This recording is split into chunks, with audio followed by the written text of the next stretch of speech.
আপনি BCS cadre হবেন কেন? অন্য কোনো চাকরিতে আপনি কেন যাবেন না? এটা একটা প্রশ্ন থেকেই যায়। অন্য অনেক চাকরিতে দেখা যায় যে অনেক বেশি মানের স্যালারি, কিন্তু বিসিএস ক্যাডারের স্যালারি একটু কম।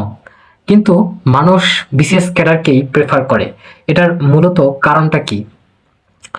এটার মূল কারণ হচ্ছে আপনার ২ টা।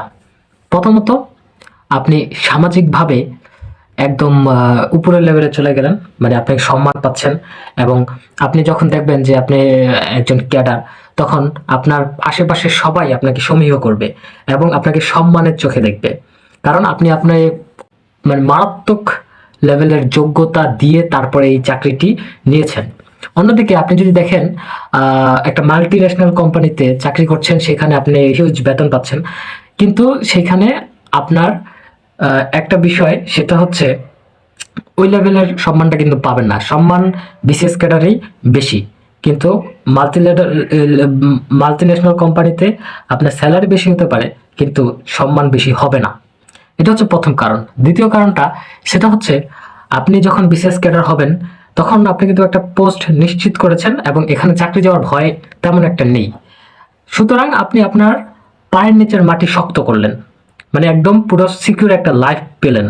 কিন্তু আপনার অন্য সব চাকরিতে, সেখানে কিন্তু দেখা যায় আপনার চাকরি যাওয়ার সুযোগ রয়েছে, এবং চাকরি চলে গেলে পরবর্তীতে আরেকটা চাকরি খুঁজতে আপনার খুব বেগ পেতে হবে, এবং সেই সময় আপনি কিভাবে চলবেন সেটাও একটা প্রশ্ন। সুতরাং দেখা যাচ্ছে যে এখানে সবাই একটা সিকিউর লাইফ চাচ্ছে, সেজন্যই বিসিএস ক্যাডারে যেতে চাচ্ছে। আর এই জন্যই কিন্তু পরীক্ষা কাঠামো অনেক কঠিন, অনেক কম্পিটিশন, এখানে অনেক পড়াশোনা করতে হয়, এবং যারা একটু হেলাফেলা করে তারা কিন্তু তাদের চান্স পাওয়ার কোনো প্রশ্নই ওঠে না। সো যারা হচ্ছে বিসিএস ক্যাডার হতে চান, অবশ্যই এখনো সময় আছে, মনোযোগী হন পড়াশোনার মধ্যে।